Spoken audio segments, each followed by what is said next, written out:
In your last talk, you spoke to someone and touched very briefly upon your hormonal changes and its effects on your beingness, mood, or whatever you might call it.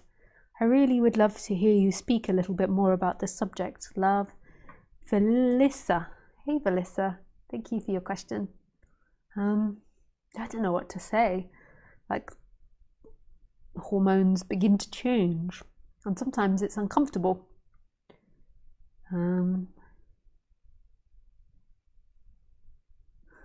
And the trick to it is not to buy into it.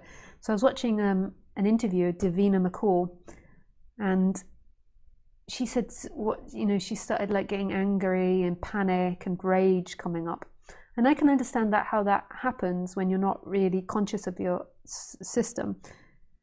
So what I find happens sometimes with my hormonal changes, I get brain fog, but the emotional one is like my body gets tense. So there's obviously some hormonal change happening that I can feel like the body getting tense. It also sometimes feels like this like shaky leg syndrome that kind of comes with this tension. And if you're not really aware of that, I can understand how that could go into all types of negative stories, which would get exacerbated. So if you're like running around, like looking after kids, like not in the body, and then you begin to believe your stories, it could easily be projected onto your partner or projected onto your kids or go into a really extreme emotion. So when that's happening, I just try to lay down and meditate and do things that are relaxing.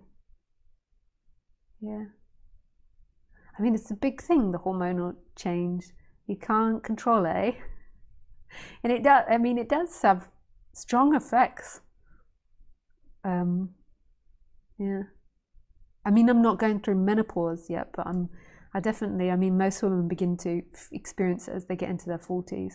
It sometimes goes on 10 years prior to menopause, which a lot of people don't know and realize.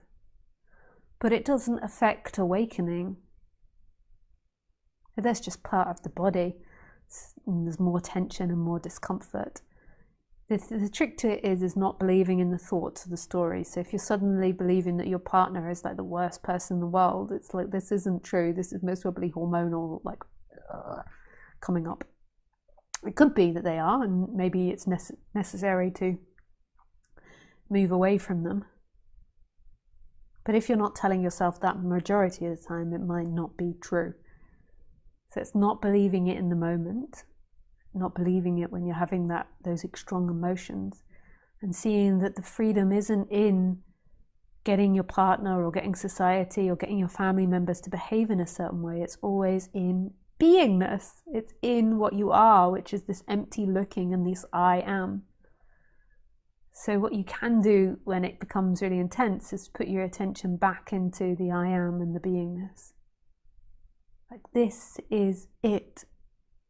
Your freedom is always this, not in a time-bound reality, in getting somebody to believe your reality, validate your reality. That's nice, that can be healthy, that can be healing, but it's not your freedom.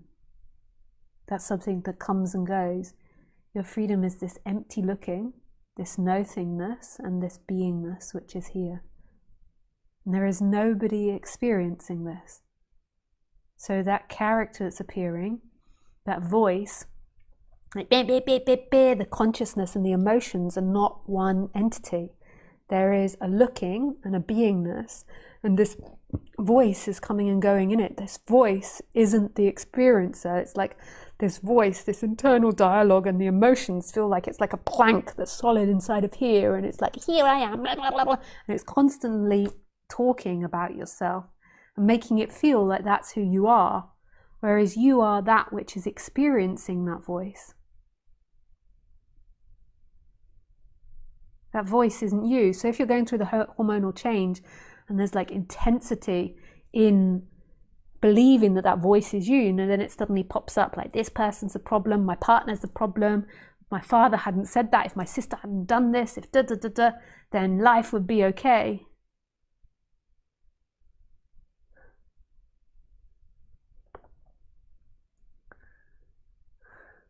That's not true.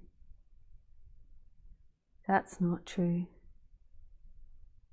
That's just because the consciousness and that voice, that person, have become so close. It's like everything that the person thinks and feels and wants and doesn't want is just so important.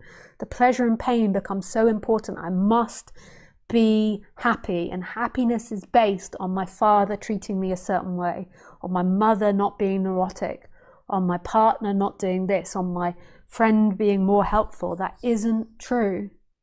Your freedom is always this empty looking.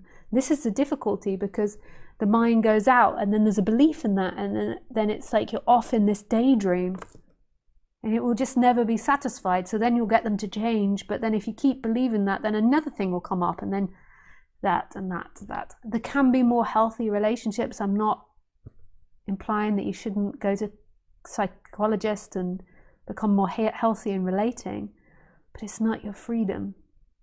That will go on and on endlessly, that voice. The freedom is the empty looking, always. There's nobody looking out these eyes, there's nobody experiencing now. There's just what's happening, and the voice comes and goes. Who you are is vast, is everything, all things and no things.